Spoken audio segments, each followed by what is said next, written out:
Sword of Coming, episode 360. Untuk melihat video selengkapnya, sahabat bisa kunjungi playlist yang telah Sabta Novel sediakan. Yuk mari, kita berimajinasi bersama dan masuk ke alur ceritanya.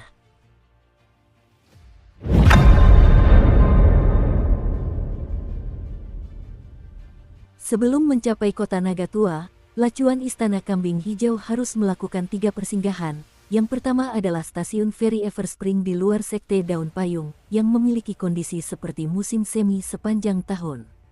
Kapal lacuan berhenti di 3 stasiun feri selama hampir 10 hari, tetapi yang diinginkan Chen Pingan hanyalah sampai ke kota Nagatua dengan selamat, jadi dia melarang Pei Qian meninggalkan kapal untuk mengunjungi toko-toko di stasiun feri. Oleh karena itu, ia hanya bisa membawa bangku kecil ke dek observasi, lalu duduk di atasnya sambil menyaksikan pemandangan semarak dari 3 stasiun feri dengan tatapan rindu di matanya. Sesekali, Wei Xian akan bergabung dengannya untuk mengobrol singkat. Meskipun Chen Pingan tidak meninggalkan lacuan, dia meminta administrator Istana Kambing Hijau yang sudah tua di kapal untuk membantunya membeli banyak barang, dan Wei Xian serta yang lainnya juga masing-masing memberikan daftar belanja kepada administrator tersebut. Wei Xian meminta beberapa buku yang merinci adat dan tradisi berbagai daerah.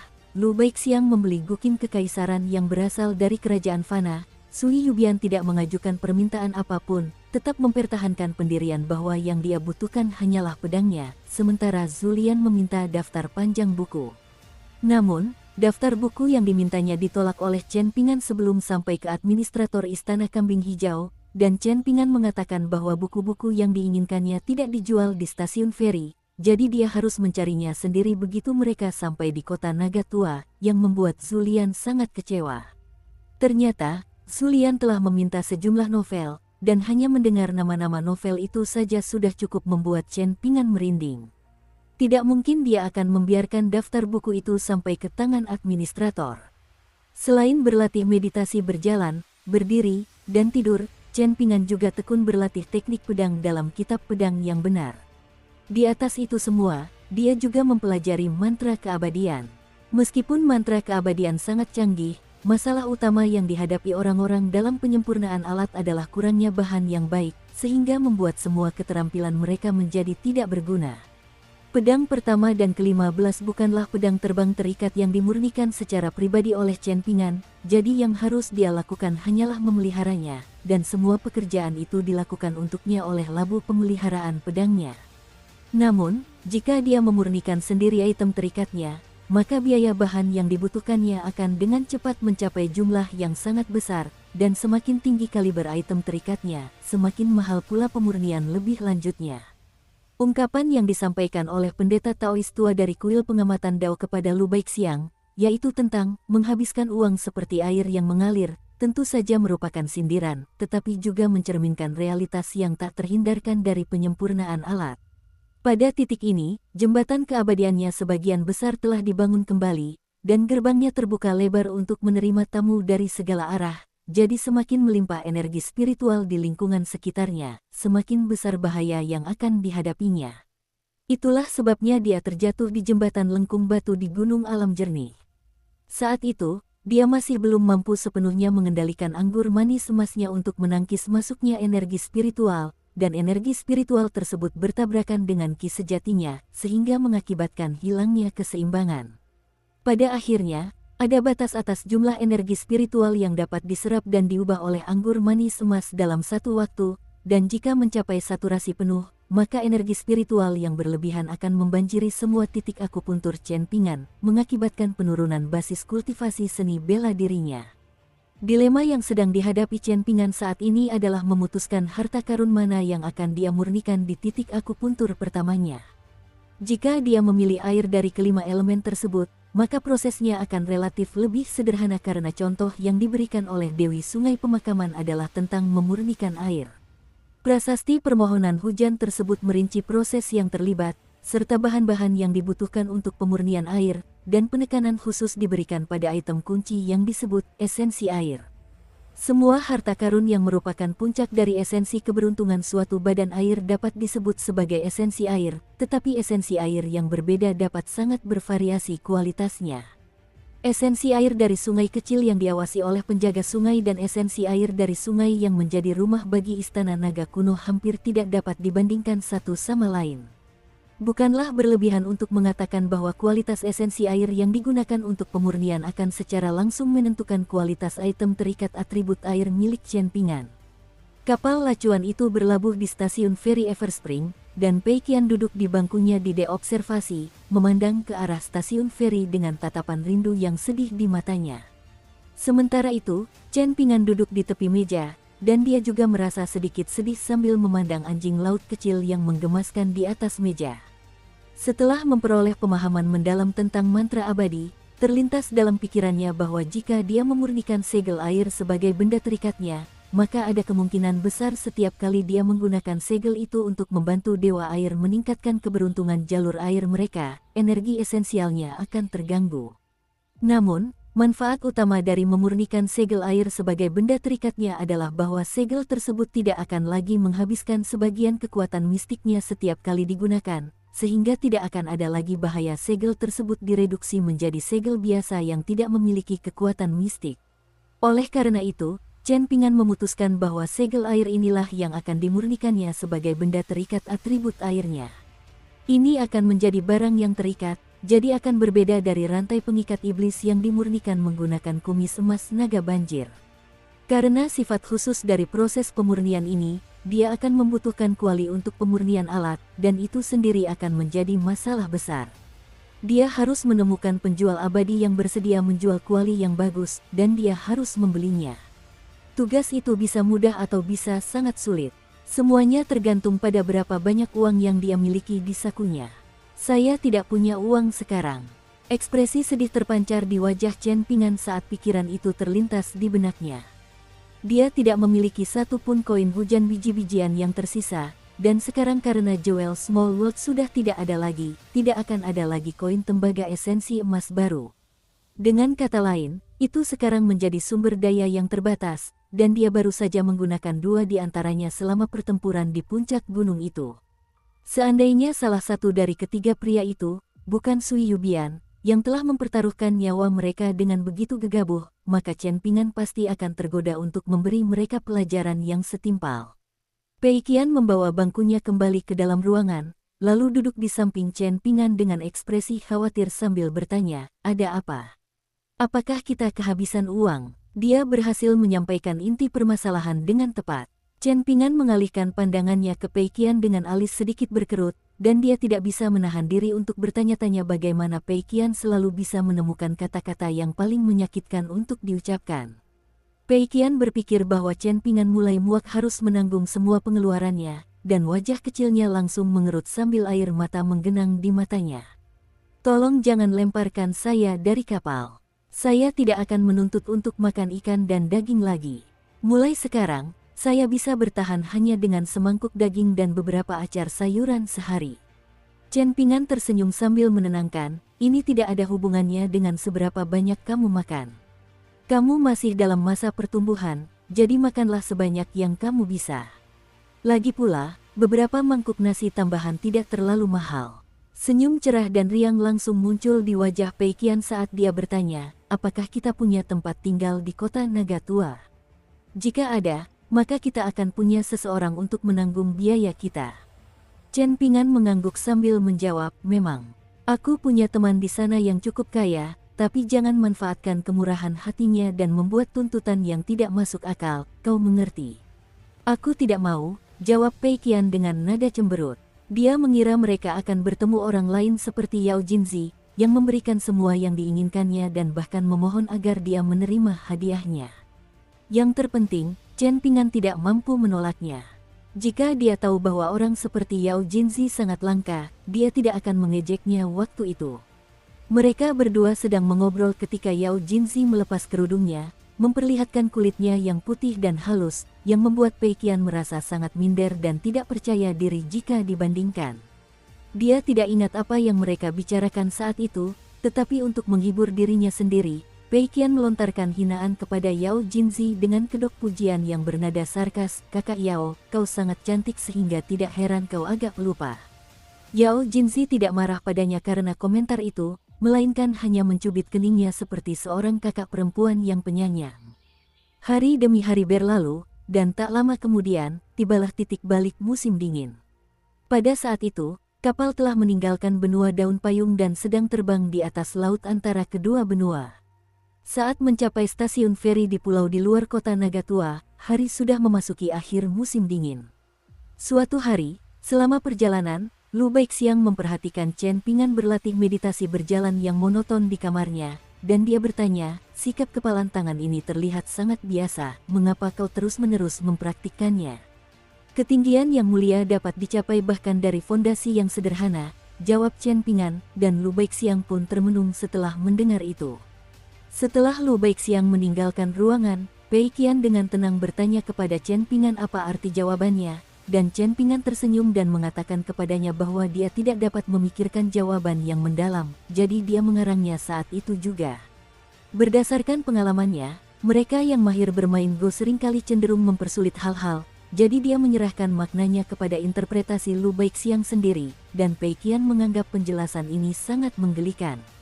Pada hari itu, Chen Pingan sedang duduk di ruang kerjanya, mengangkat kuasnya lalu menurunkannya berulang kali. Pei Qian duduk di seberangnya, sedang membuat beberapa transkripsi, dan dia semakin gelisah setiap detiknya. Pada akhirnya, Chen Pingan meninggalkan ruangan untuk mengunjungi Zulian, tetapi setelah kembali, ia menjadi semakin ragu dan bimbang sebelum akhirnya memutuskan untuk menyimpan kuas dan kertasnya sama sekali. Pei Qian sangat bingung melihat hal ini. Dua surat yang dia kirimkan ke Akademi Penakluk Agung dan Gunung Kedamaian dan Ketenangan melalui pedang terbang sama-sama ditulis dengan sangat cepat, jadi surat ini mungkin ditujukan kepada siapa? Chen Pingan tiba di deobservasi untuk berlatih meditasi berdiri. Tepat pada saat itu, terdengar suara ketukan pintu, dan Pei Qian bergegas membuka pintu. Begitu melihat tamu itu, dia membungkuk hormat sambil menyapa. Pei Qian memberi hormat kepada Dewa Lu yang terhormat dari Istana Kambing Hijau. Pria tua yang berdiri di luar itu tak lain adalah Lu Yong, dan dia tersenyum serta mengangguk sebagai tanggapan. Chen Pingan buru-buru memasuki ruangan untuk menemui Lu Yong, dan setelah keduanya duduk, Pei Qian dengan cepat menuangkan 3 cangkir teh, satu untuk Chen Pingan, satu untuk Lu Yong, dan tentu saja, satu untuk dirinya sendiri. Alih-alih langsung mengungkapkan tujuan kunjungannya, Lu Yong berbicara dengan cara yang sangat bertele-tele, mengobrol ringan dengan Chen Pingan selama hampir 15 menit. Chen Pingan hanya bisa bersabar dan ikut bermain, mengobrol dengan Lu Yong dengan ramah. Para makhluk abadi bumi tidak bisa dianggap remeh. Setelah melakukan perjalanan ke begitu banyak tempat, Chen Pingan sepenuhnya menyadari apa yang dimaksud dengan seorang immortal bumi, dan dia tidak meremehkan Lu Yong hanya karena dia mengenal Zuo Yu dan dapat berbicara setara dengan Jiang Sangzhen. Ini adalah seorang immortal tingkat awal yang menguasai wilayah yang sangat kaya dan berlimpah, serta stasiun penyeberangan immortal. Terus terang saja, jika Lu Yong tidak perlu khawatir tentang pendukung Chen Pingan dan bertekad untuk membunuhnya, dia bisa melakukannya hanya dengan menjentikkan jari. Sikap Chen Pingan yang ramah dan menyenangkan semakin meningkatkan kesan positif yang dimiliki Lu Yong terhadapnya. Tentu saja, Lu Yong hanya melakukan ini karena takut pada Jiang Sangzhen, serta para pendukung di balik Chen Pingan yang membuat Jiang Sangzhen pun waspada terhadapnya.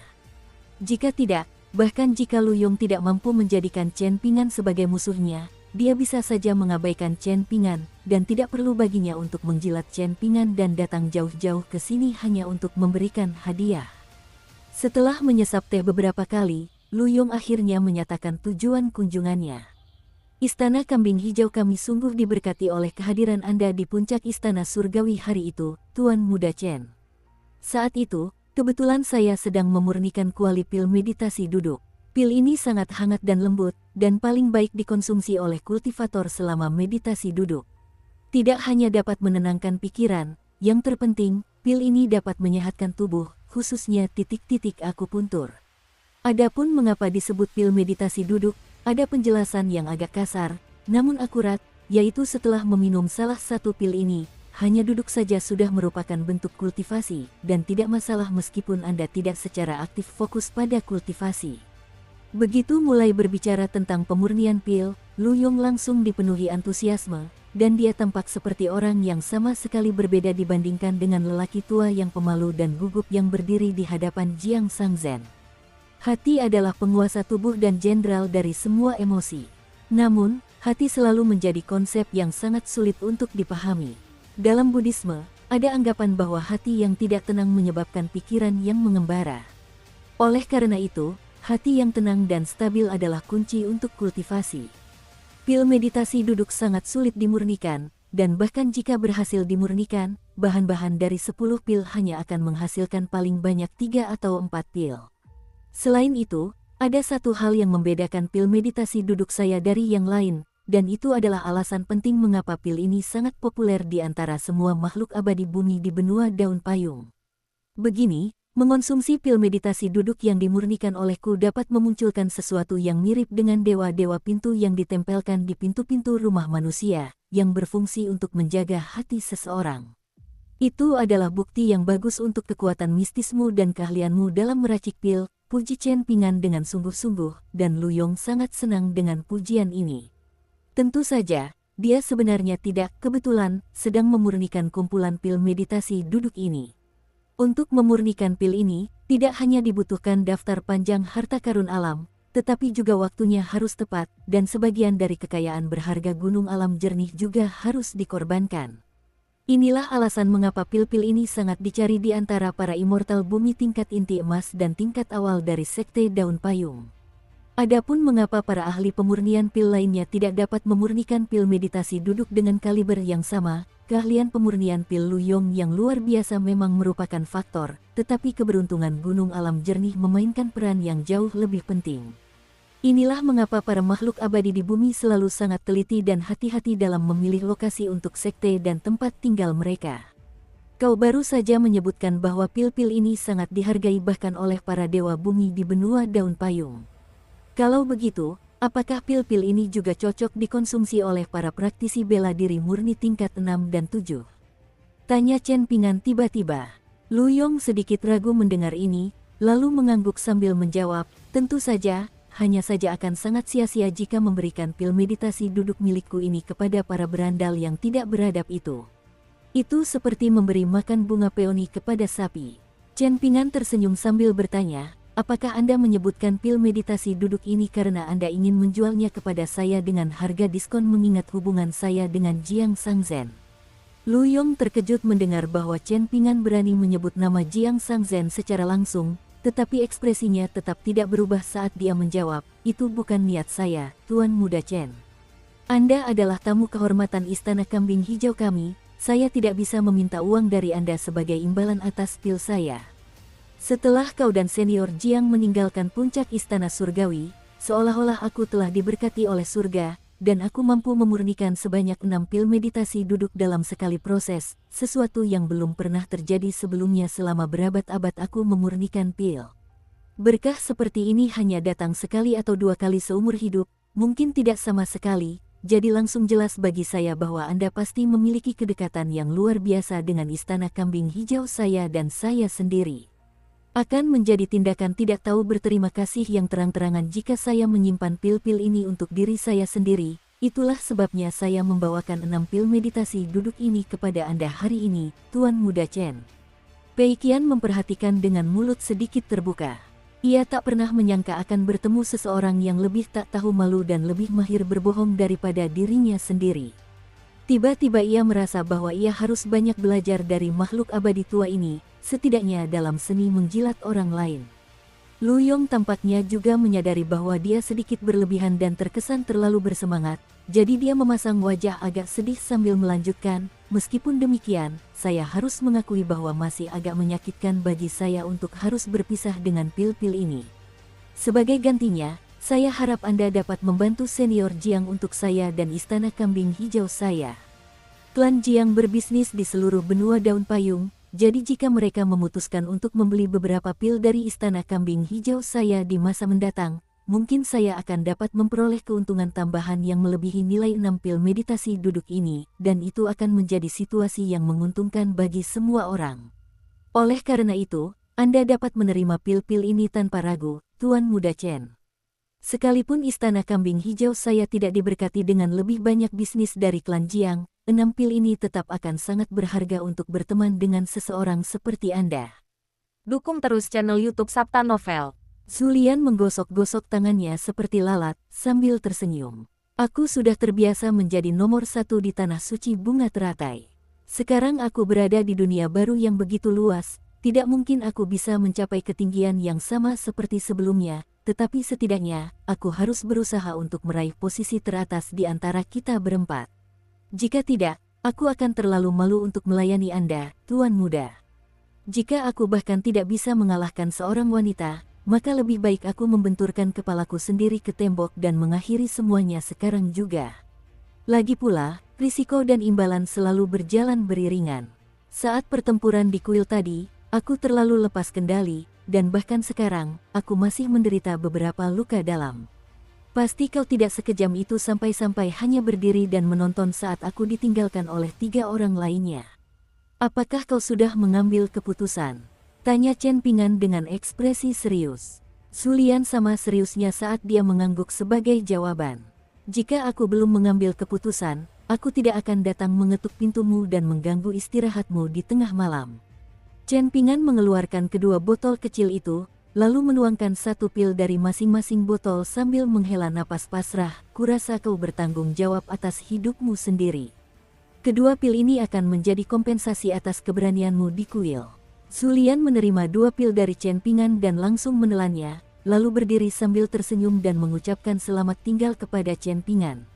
Anda adalah pria yang baik, Tuan Muda. Mulai sekarang, saya akan melayani Anda dengan kesetiaan sepenuhnya.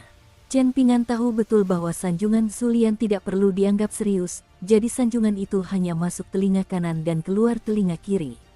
Saat itu, Pei Qian sedang berbaring dengan pipinya menempel di meja, dan ketika Zulian menoleh untuk meliriknya, mata mereka bertemu sesaat. Setelah itu, Zulian pergi. Malam itu, Pei Qian sudah tertidur di kamar sebelah, dan Chen Pingan sedang berlatih meditasi berdiri di kamarnya sendiri ketika dia menghela napas pelan sebelum membuka pintu. Sui Yubian sedang berdiri di luar. Aku tidak menginginkan pil naga api atau pil pembawa hujan, yang kuinginkan hanyalah pil meditasi duduk, tegasnya dengan lugas dan terus terang. Apakah kau begitu bersemangat mengambil risiko nyawamu sendiri bersama Zulian? Apakah kalian berdua sepasang kekasih yang mencoba mati secara romantis bersama? Jika kau bahkan tidak cukup sabar untuk menunggu sampai kita mencapai kota naga tua, maka akan sia-sia meskipun aku memberimu sebotol penuh pil meditasi duduk. Setelah melontarkan omelan itu, Chen Pingan membanting pintu hingga tertutup tanpa mempersilahkan wanita itu masuk ke dalam ruangan. Sui Yubian berdiri tanpa ekspresi di depan pintunya untuk waktu yang lama sebelum akhirnya pergi dalam diam. 5 hari berikutnya berlalu dengan damai dan tenang. Masih ada waktu lebih dari sebulan lagi hingga kapal tersebut dijadwalkan tiba di kota Naga Tua. Pada hari itu, Chen Pingan menghampiri administrator Istana Kambing Hijau di atas kapal untuk menanyakan apakah dia mengetahui adanya kuali premium yang dijual, dan administrator itu menjawab bahwa dia mengetahuinya. Meskipun Istana Kambing Hijau tidak menjual kuali, Lu Yong telah mendedikasikan seluruh hidupnya untuk penyempurnaan pil, dan seiring waktu, ia telah mengumpulkan koleksi kuali yang besar. Administrator itu tahu bahwa Chen Pingan adalah tamu yang sangat terhormat, jadi dia berjanji kepada Chen Pingan bahwa dia akan menyampaikan masalah ini kepada Lu Yong, tetapi mengenai apakah Lu Yong benar-benar bersedia memberikan salah satu kualinya, itu adalah sesuatu yang tidak dapat dia jamin. Untuk saat ini, yang bisa dia lakukan hanyalah mengirim pesan melalui pedang terbang kembali ke Istana Kambing Hijau. Chen Pingan menangkupkan tinjunya sebagai tanda terima kasih. Administrator itu tidak banyak tahu tentang Chen Pingan, tetapi dia yakin bahwa Chen Pingan pastilah seorang tuan muda dengan pendukung yang sangat kuat, dan tampaknya cukup dekat dengan pemimpin klan Jiang. Jika tidak, dia tidak akan berani menyetujui untuk menyampaikan permintaannya akan sebuah kuali kepada Lu Yong. Kuali-kuali milik Lu Yong adalah harta miliknya yang paling berharga, dan bahkan yang tidak ia gunakan pun disimpan dengan hati-hati. Selama ia tidak sedang memurnikan pil, ia akan membersihkan semua kualinya dengan teliti setiap hari. Surat-surat pedang terbang yang dikirimkan dari puncak Istana Surgawi adalah produk khusus dari Sekte Kultivasi Besar di Benua Buluh Lengkap Utara. Itu adalah layanan yang sangat mahal, tetapi sepadan dengan harganya, dan sangat cepat, jauh lebih cepat daripada kapal ini, yang memprioritaskan keselamatan dengan mengorbankan kecepatan. Saat administrator Istana Kambing Hijau kembali ke Chen Pingan dengan jawaban atas permintaannya, Chen Pingan merasa sedikit canggung dan gelisah. Lu Yong menjawab bahwa ia akan mengantarkan sendiri sebuah kuali mewah yang telah menjadi koleksinya selama bertahun-tahun, dan Chen Pingan merasa canggung karena ia yakin tidak memiliki cukup uang untuk membeli kuali tersebut, sehingga ia harus meminjam uang dari Van Er atau Zheng Dafeng begitu sampai di kota Nagatua. Namun, menjalankan bisnis seperti ini tampaknya terlalu tidak masuk akal dan tidak adil bagi Lu Yong. Lagi pula, Chen Pingan sudah terbiasa dengan gaya bisnis yang dilakukan oleh Pak Tua yang di toko obat keluarga Yang. Dengan pemikiran itu, Chen Pingan merasa sangat bersalah karena telah merepotkan Lu Yong untuk datang sejauh ini lagi, tetapi yang mengejutkannya, setelah ia mengungkapkan kondisi keuangannya saat ini, Lu Yong langsung tertawa terbahak-bahak dan tidak hanya tidak marah sedikit pun, tetapi tampaknya ia malah merasa lebih tenang. Setelah tiba di kamar Chen Pingan, Lu Yong menginstruksikan administrator tingkat inti emas untuk berjaga di luar ruangan, dan baru setelah itu Lu Yong mengeluarkan harta karun saku khusus yang ukurannya hampir tidak cukup untuk menyimpan kuali kesayangannya. Begitu kuali itu diperlihatkan, ia melayang sekitar 1 kaki di udara di atas meja, dan kabut pelangi menyebar ke segala arah, sementara aroma harum tercium di seluruh ruangan. Siapapun akan bisa mengetahui bahwa ini adalah kuali yang sangat berharga kecuali mereka buta. Pei Qian dengan hati-hati mengelilingi meja sambil intently menatap kuali merah itu, yang panjang, lebar, dan tingginya kira-kira sebanding dengan panjang lengan pria dewasa. Kuali itu memiliki 5 kaki, dan setiap kaki terdiri dari 1 kaki dari masing-masing 5 binatang buas di kuali itu, yang disatukan. Kepala-kepala binatang buas itu terletak di tepi kuali, dan mulut mereka terbuka untuk melepaskan kabut pelangi, yang terdiri dari 5 warna yang sesuai dengan 5 elemen. Ekspresi bangga muncul di wajah Lu Yong saat dia menunjuk ke kuali yang melayang sambil tersenyum dan berkata, kuali ini disebut kuali kotak emas 5 warna, dan bahan utama yang digunakan untuk memurnikannya adalah unsur logam. Ajaran leluhur pemurnian pil kita menyatakan bahwa unsur logam memiliki sifat abadi dan tidak mudah rusak, sehingga sangat cocok untuk memurnikan semua jenis harta karun. Hanya berkat kesempatan besar yang ditakdirkan aku bisa mendapatkan kuali ini dari tempat tinggal abadi di dunia kecil yang hancur, dan pada saat itu, ada banyak kekuatan yang memperebutkan kuali tersebut.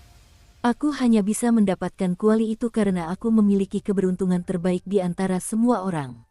Biasanya, saya tidak akan mau menjual kuali ini, tetapi karena ini untuk penggunaan pribadi Anda, saya akan dengan senang hati memberikannya, dan saya juga akan memberi Anda harga yang sangat wajar, hanya 50 koin hujan gandum. Kelopak mata Chen Pingan sedikit berkedut mendengar hal ini. 50 koin hujan biji-bijian adalah harga yang sangat mahal, tetapi dia tahu bahwa untuk kuali yang luar biasa seperti itu adalah harga yang sangat murah.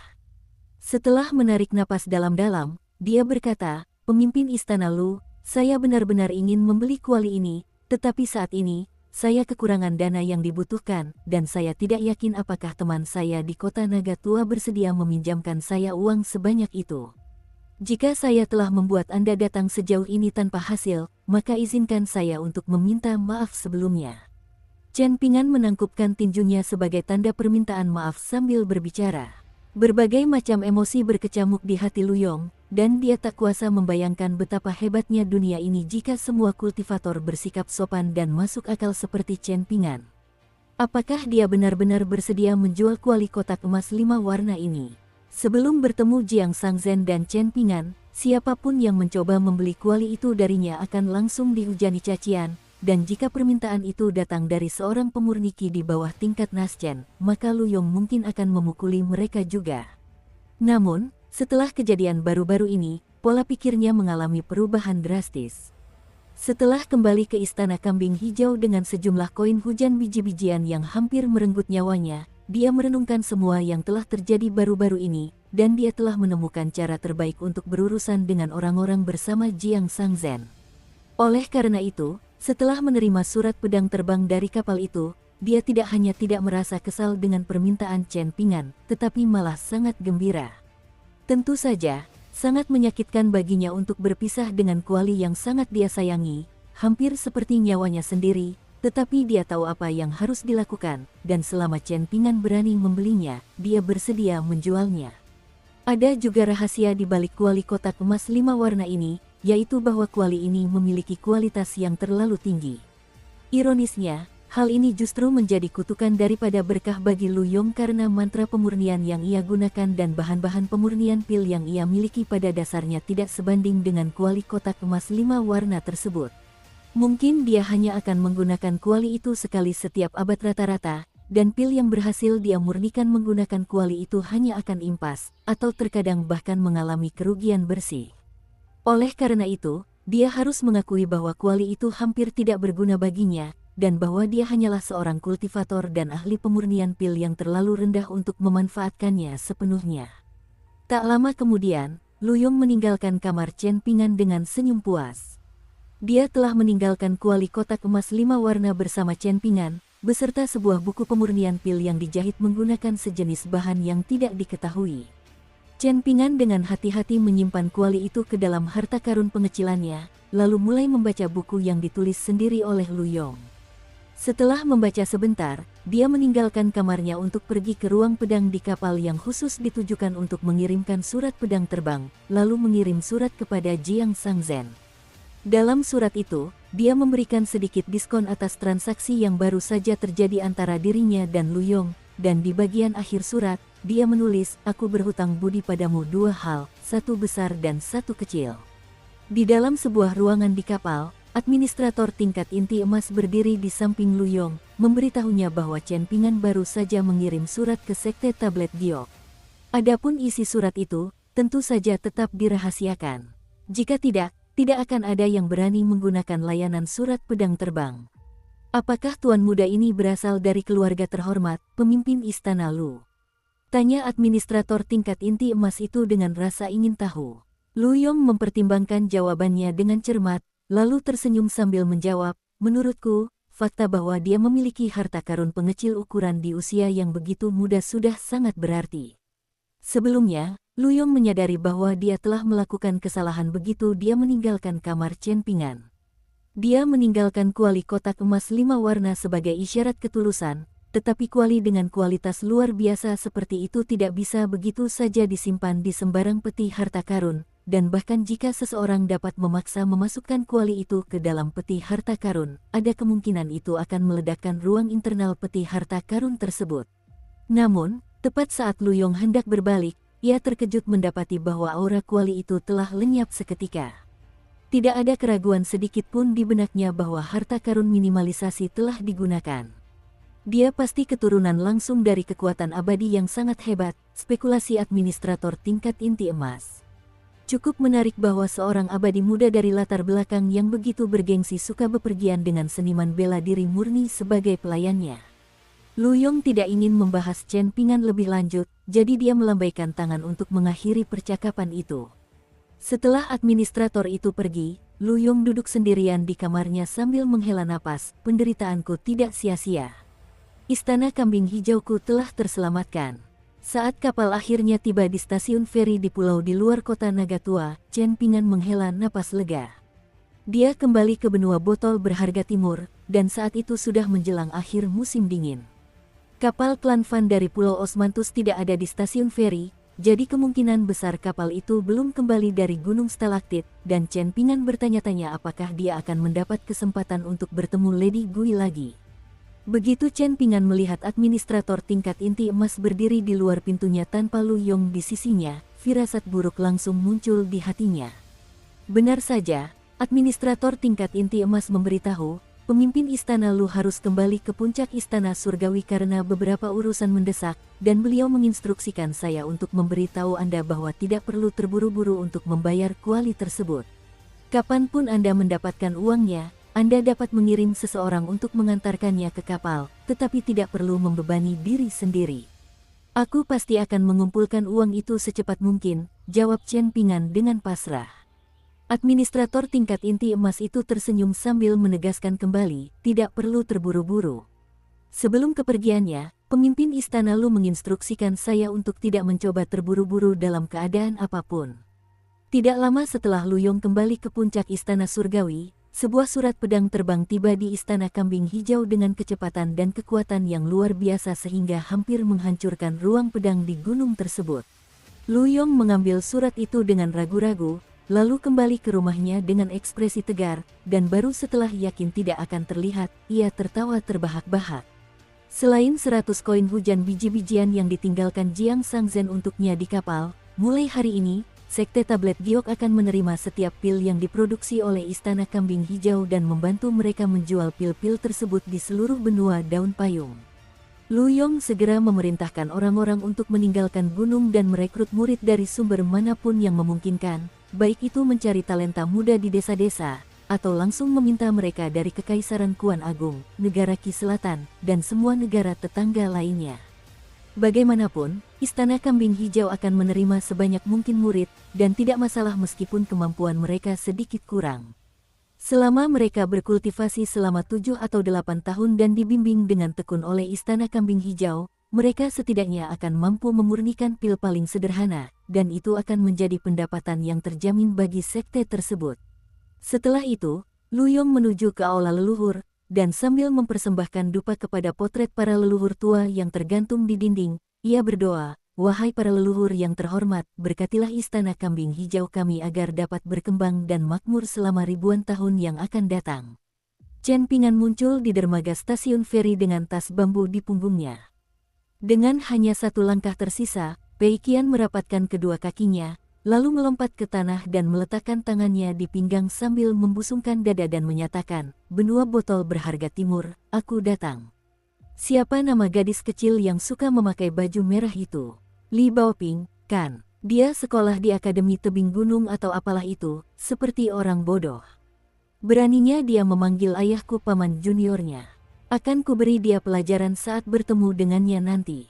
Wei Xian dan yang lainnya juga turun dari kapal, lalu berkumpul di sisi kiri dan kanan Chen Pingan.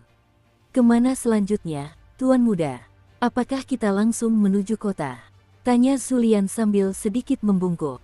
Chen Pingan sudah memiliki rencana dalam benaknya, dan dia tersenyum sambil menjawab, "Ada orang-orang dari klan Fan dari kota Naga Tua yang tinggal di stasiun feri ini, yang perlu kita lakukan hanyalah pergi dan menemukan mereka. Saya berteman baik dengan salah satu pewaris klan mereka. Seperti yang diharapkan, semua teman Anda sangat luar biasa, Tuan Muda," puji Zulian. Setelah meminum 2 pil dari Istana Kambing Hijau, Zulian tidak hanya pulih dari semua luka internalnya, tetapi jiwanya juga telah dipelihara dan ditingkatkan. Namun, mengenai kapan dia akan mampu mencapai tingkat tubuh Vajra, Chen Pingan tidak bertanya, dan Zulian juga tidak mengatakan apapun. Pada saat yang sama, Lu Baixiang dan Sui Yubian menyadari bahwa seseorang yang disebut Chen Pingan sebagai teman dekat pastilah teman yang sangat dekat. "Jangan lupakan permen yang kau hutang padaku," kata Wei Xian kepada Pei Qian. Ekspresi sedih langsung muncul di wajah Pei Qian saat dia menjawab, "Saat ini saya sama sekali tidak punya uang." Di masa lalu, ini akan dianggap sebagai penipuan terhadap kaisar, kejahatan yang dihukum mati, kata Wei Xian dengan tegas. Pei Qian diam-diam menunjuk Chen Pingan, lalu berkata kepada Wei Xian, "Lihatlah bagaimana ayahku memperlakukan teman-temannya, lalu lihatlah bagaimana kau memperlakukanku sebagai temanmu. Tidakkah kau merasa sedikit pun malu pada dirimu sendiri? Bahkan di antara teman-teman terdekat sekalipun, tidak boleh ada keraguan soal uang. Jika tidak, persahabatan yang paling kuat sekalipun pasti akan hancur," jawab Wei Xian. Pei Qian menendang tulang kering Wei Xian sambil mengeluh, "Berteman denganmu itu menyebalkan." Chen Pingan berbalik, dan Pei Qian buru-buru berjongkok dan menepuk kaki Wei Zhen, berpura-pura merapikan pakaiannya sambil berkata, "Kau sudah dewasa, Pak Tua Wei, kenapa kau masih saja ceroboh? Lihat betapa kotornya celanamu, akan kubersihkan debunya untukmu." Chen Pingan memimpin jalan menuju dermaga Pulau Osmanthus milik klan Fan sesuai dengan ingatannya, dan langkah kakinya terasa cukup berat setiap kali ia memikirkan hutang 50 koin hujan gandum yang saat ini ia miliki. Bukankah seharusnya anak laki-laki muda memikul harapan dan cita-cita di pundak mereka, bukannya dibebani hutang? Tapi, aku kan sudah bukan anak laki-laki muda lagi. Seperti kata Pei Qian, sungguh menjengkelkan.